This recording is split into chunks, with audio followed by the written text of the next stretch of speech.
दोस्तों, आज हम जिस खौफनाक सच्चाई का पर्दाफाश करने वाले हैं ना, वो कोई सुनी सुनाई बात नहीं है।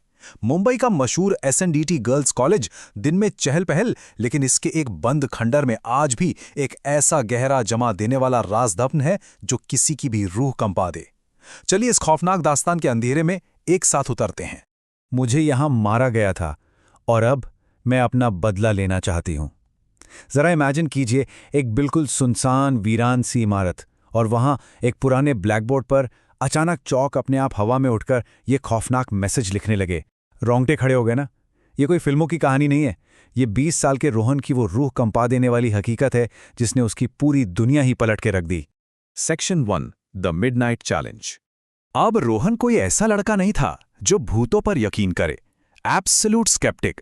एक बेवकूफी भरे चैलेंज में आके वो रात के ठीक 1:30 बजे उस खंडर में पहुंच तो गया, लेकिन जैसे ही उसने और उसके बेस्ट फ्रेंड विशाल ने उस पिछले दरवाजे से अंदर कदम रखा, रोहन का सारा कॉन्फिडेंस हवा हो गया। उस खूब अंधेरी शांत इमारत में एक ऐसी अजीब सी ठंडी सी हरन थी जो सीधे उसकी हड्डियों तक पहुंच रही थी। वहां का नजारा ही कुछ ऐसा था। दीवारों पर उगी हुई जंगली कांटीली झाड़ियां, हर कोने में लटकते हुए मोटे मोटे मकड़ी के जाले, और वो भारी जंग लगा हुआ दरवाजा जिसे खोलते ही जो चरचराहट की चीख निकली ना, उसने रोहन के पसीने छुड़ा दिए।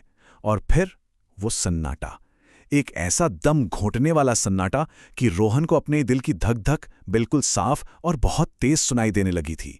और तभी उस जानलेवा सन्नाटे को चीरती हुई एक आवाज आई। 2 एकम 2, 2 दूनी 4।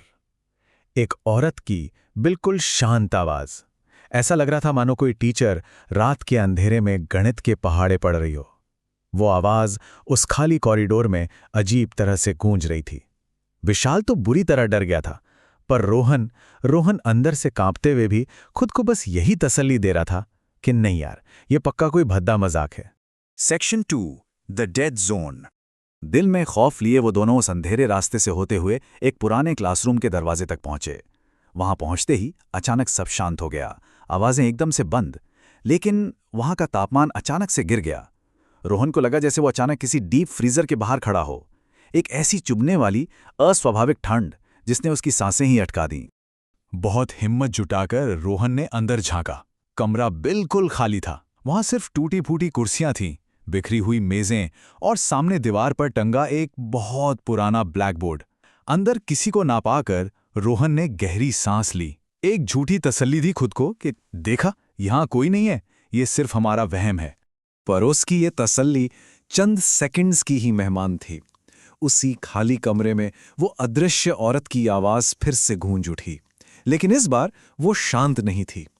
2 एकम 2, 2 दूनी 4, 2 तिया 6। आवाज में एक भयानक गुस्सा था। ऐसा लग रहा था मानो वो औरत एकदम भड़की हुई है और उसकी आवाज हर सेकंड और भी ज्यादा तेज और भी ज्यादा खौफनाक होती जा रही थी। और फिर चटाक, एक जोरदार थप्पड़ की गूंज, और उसके ठीक बाद बच्चों के एक साथ जोर जोर से रोने और चीखने की कान फाड़ देने वाली आवाजें। रोहन की तो मानो जान ही निकल गई। उसने पागलों की तरह अपनी फ्लैशलाइट पूरे कमरे में घुमाई, लेकिन उस भयानक खालीपन में चीखें तो थीं, पर इंसान एक भी नहीं। तभी रोहन की नजर उसी पुराने ब्लैकबोर्ड पे पड़ी, और जो उसने देखा उसने उसकी रूह कपा दी। बिना किसी हाथ के हवा में एक चौक अपने आप चल रहा था। ब्लैकबोर्ड पर वही खौफनाक मैसेज अपने आप लिखा जा रहा था। मुझे यहां मारा गया था और अब मैं बदला लूंगी। रोहन का दिमाग पूरी तरह सुन्न हो चुका था। खौफ की इंतहा हो चुकी थी और दोनों दोस्त अपनी जान बचाने के लिए वहां से अंधाधुंध भागे। Section 3, separated. बुरी तरह हांफते हुए, पागलों की तरह भागते हुए रोहन उस इमारत से बाहर तो आ गया, लेकिन बाहर आते ही उसके पैरों तले से जमीन खिसक गई।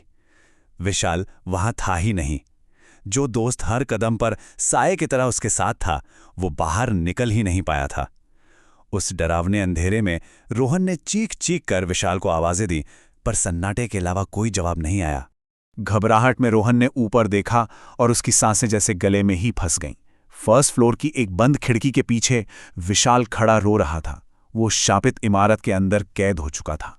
बदहवास होकर अंदर से कांच को जोर जोर से पीट रहा था, लेकिन वो खिड़की जैसे किसी अदृश्य ताकत ने जकड़ रखी थी। वो टस से मस नहीं हो रही थी। और तभी अचानक आसमान फट पड़ा। तेज बारिश शुरू हो गई। आसमान में कड़कती हुई बिजली की रोशनी उस खंडर को और भी ज्यादा खौफनाक बना रही थी। लेकिन रोहन, वो अपने जिगरी दोस्त को मरने के लिए तो नहीं छोड़ सकता था ना। आंखों में खौफ और कांपते कदमों के साथ उसने वापस उस खंडर की सीढ़ियां चढ़ना शुरू किया।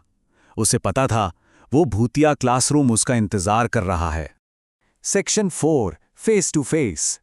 रोहन जैसे तैसे वापस उस कमरे के दरवाजे पर पहुंचा। अंदर का नजारा देखकर उसका खून ठंडा पड़ गया। विशाल जमीन पर बैठा हुआ बुरी तरह रो रहा था।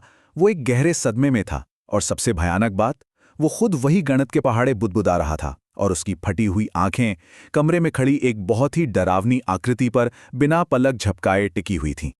वो आकृति धूल और मिट्टी में लिपटी एक काली साड़ी पहने वहां खड़ी थी। रोहन की नज़र जैसे ही उसके चेहरे पर पड़ी, उसकी रूह कांप गई। उसकी खाल पूरी तरह से सड़ चुकी थी, फूली हुई थी, और उसकी आंखें एकदम सफ़ेद, बिना पुतलियों की बेजान आंखें। उसके हाथ में एक छड़ी थी जिससे वो विशाल को डरा रही थी। रोहन ने बहुत ही कांपती हुई आवाज में विशाल को पुकारा, और तभी उस भयानक आत्मा ने अपनी गर्दन रोहन की तरफ घुमाई। उस सड़े गले चेहरे पर एक पागलों जैसी रूह कंपा देने वाली मुस्कान फैल गई। उसकी वो बेजान सफ़ेद आंखें अब सीधे रोहन को घूर रही थीं, और फिर वो बहुत ही धीरे धीरे खौफनाक तरीके से रोहन की तरफ बढ़ने लगी। खौफ से रोहन का दिमाग काम करना बंद कर चुका था। अपनी जान बचाने की आखिरी कोशिश में वो आंखें बंद करके सीढ़ियों की तरफ भागा, लेकिन उस हड़बड़ाहट और घुप अंधेरे में उसका पैर फिसल गया। वो तेजी से सीढ़ियों से नीचे गिरा, और उसके बाद सिर्फ एक अंतहीन भयानक अंधेरा। रोहन बेहोश हो चुका था। सेक्शन 5, द लिंगरिंग कर्स। जब रोहन को होश आया तो उसने खुद को सुरक्षित पाया, विशाल के फ्लैट पर। लेकिन जब दोनों ने उस खौफनाक रात की बात शेयर की तो एक ऐसा सच सामने आया जिसने उनके होश उड़ा दिए। जरा ध्यान से सुनिएगा। रोहन की याददाश्त के हिसाब से विशाल ऊपर फंसा हुआ था, लेकिन विशाल का सच एकदम उल्टा था। विशाल ने बताया कि उसने रोहन को फर्स्ट फ्लोर की खिड़की पर रोते हुए देखा था।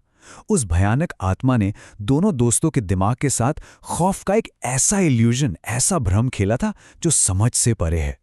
दरअसल विशाल के साथ जो बाकी दोस्त अंदर गए थे, उन्होंने भी उस पूरी इमारत में पहाड़ों की गूंज और बच्चों के रोने की आवाजें बिल्कुल साफ सुनी थीं। उन्हीं लोगों ने रोहन को सीढ़ियों से बेहोशी की हालत में उठाया था।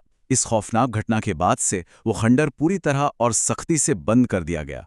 लेकिन वहां के लोग आज भी मानते हैं कि वो आत्मा आज भी वहीं भटक रही है, अपने उस अधूरे बदले की आग में चलते हुए।